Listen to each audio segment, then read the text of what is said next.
You walk into the dealership.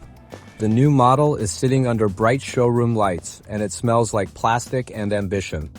You think, this is the safe choice? Full warranty? 0 miles. Nothing hidden, nothing used, nothing risky. You sign the papers, you drive it home. And somewhere between the dealership parking lot and your driveway, before you've even used the air conditioning, that car has already lost about 1/5 of what you just paid for it. Nothing happened to the car, nothing broke. It just stopped being new. Here's the sentence that changes how you see every car lot you'll ever walk into again. The wealthy don't avoid depreciation. They just make sure it happens to somebody else first. There are 4 ways people acquire cars, and each one puts a different person on the hook for that first cliff of depreciation. Buying new, you absorb the full drop yourself day 1. Buying certified pre-owned, usually 2 to 4 years old, someone else already ate the steepest part of the fall, and you're catching it on the way down at a gentler slope. Leasing, you never own the depreciation at all. You're renting the decline for a fixed monthly fee, and the leasing company eats whatever's left when you hand back the keys. And private party use the least glamorous, often the smartest math, where you buy directly from an owner who's already taken the hit and just wants out. Same car, 4 completely different depreciation stories.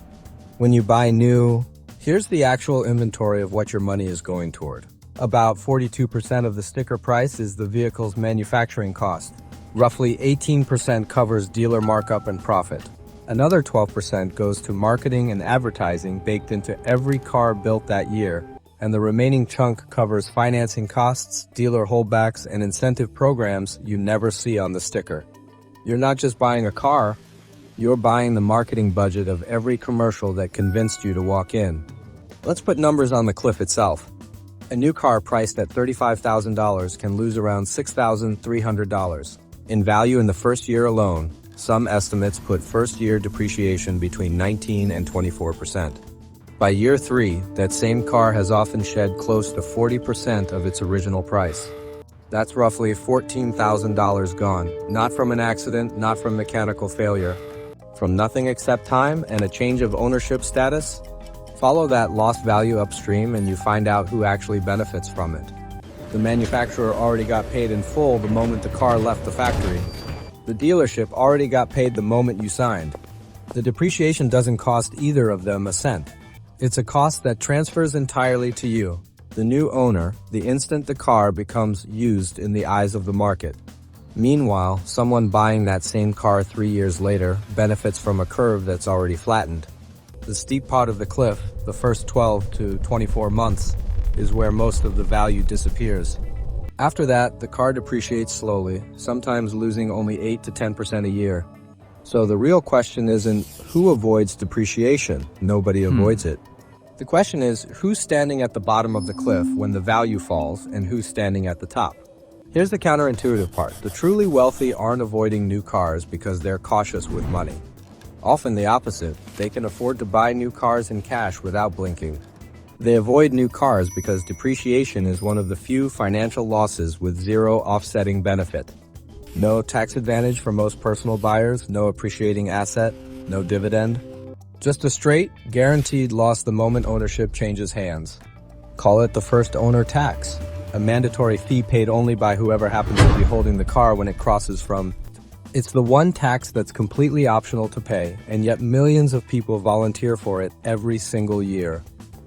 The wealthy simply choose not to be the one standing at the top of the cliff. The catch with buying used or certified pre-owned isn't depreciation, it's the warranty gap and unknown. Maintenance history, which is why certified pre-owned exists at all, a manufacturer-backed inspection that closes that gap without forcing you to eat the depreciation of a brand new car. The single variable that decides whether new or used makes sense is how long you plan to keep the car. Depreciation is only a real loss if you sell early.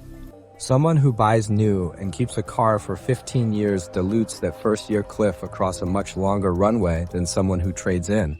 Every 3 years and eats the steep part of the curve again and again on repeat. Take 2 buyers. Buyer 1 purchases a new $35,000 SUV, drives it 3 years, and trades it in. The car is now worth around $21,000. That's $14,000 gone in 3 years. roughly $4,600 a year just for owning the car during its steepest decline. Buyer 2 buys that exact same SUV 3 years old for $21,000. They drive it another 5 years and sell it for $12,000. Their loss over 5 years, $9,000. About $1,800 a year, less than half the rate of decline buyer 1 absorbed. Same car, same roads, same engine. One buyer paid for the privilege of being first. The other let someone else pay for it. The wealthy don't avoid depreciation. They just make sure it happens to somebody else first.